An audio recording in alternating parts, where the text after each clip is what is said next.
تو وہ شخص ایک آگے بابا جی سے کہنے لگا بابا جی وہ بحری بیڑا دریا میں غرق ہو گیا. تو بابا جی رو پڑے, کہنے لگے دریا میں غرق نہیں ہوا, صلاح الدین ایوبی کی آنسوؤں میں غرق ہو گیا ہے. اس کے آنسوؤں میں غرق ہو گیا ہے, اس نے رب سے دعا ہی ایسی مانگی اس کے آنسوؤں میں. تو دعا بھی نہیں مانگتا میرے بھائی مسلمانوں کے لیے, تو دعا بھی نہیں مانگتا. امام حسین میدان کربلا میں تھے, ایک راوی کہتا ہے 3 دن پانی بند رہا ہے, روٹی بند رہی ہے, پر قرآن پاک کی تلاوت 1 منٹ کے لیے بھی بند نہیں ہوئی. دعا اور التجا 1 منٹ کے لیے بھی بند. حسین کے خیمے سے یہ آواز بار بار آتی رہی, یا اللہ استقامت بھی دے اور صبر بھی عطا فرما. دعا کا رستہ بند, تلاوت بند نہیں ہوئی, اللہ کی بارگاہ میں سجدے بند نہیں ہوئے, تو چھوڑ گیا ہے. تو دعا تک نہیں مانگتا. دعا تو انقلاب برپا کر دیتی ہے, دعا تو حالات بدل دیتی ہے, دعا تو تبدیلی لے آتی ہے. کوئی بیٹھا ہوا مجھے دور دعا دیتا ہے, بس دعا دیتا, فقط دعا دیتا ہے. کوئی بیٹھا ہوا مجھے دور دعا دیتا ہے, میں ڈوبتا ہوں پر سمندر اچھال دیتا ہے. وہ بھائی تو دعا بھی چھوڑ گیا. پہلی بات آپ کی خدمت میں یہ ہے کہ جاگیں, مسلمان بنے. دوسرا کچھ نہیں کر سکتے تو دعا تو کر سکتے ہیں نا, دعا کا رستہ اپنائیں.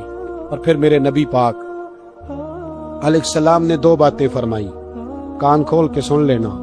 2 باتیں حضور نے فرمایا ایک وقت آئے گا کہ میری امت کے خلاف کافر ایک دوسرے کو آوازیں دیں گے, آؤ مسلمانوں کو مارے, آؤ مسلمانوں. تو صحابہ نے کہا یا رسول اللہ کیوں, ہم تھوڑے ہو جائیں گے؟ فرمایا نہیں, تم بہت زیادہ ہوں گے. 56 اسلامی ملک ہیں دنیا میں, کتنے بول کے بتانا. اتنا سا برما ہے, کسی غیر مسلم کا کتا مر جائے تو یہ چیخ پڑتے ہیں, اور یہاں کہتی ہے اقوام متحدہ کہ جی وہ ہمیں داخل نہیں ہونے دے رہے. تو بند کرو پھر سلامتی کونسل, تحلیل کر دو, اقوام متحدہ ختم کرو. اگر تمہاری کو سنتا نہیں تو بنائی کیا ہے, صرف مسلمانوں کو پریشرائز کرنے کے لیے. اور ہمارے مسلمان بھیک مانگتے پھرتے ہیں, کہتا ہے کہا ہے ہم نے اقوام متحدہ سے, اب تم اپنے لیے کافر سے بھیک مانگو گے.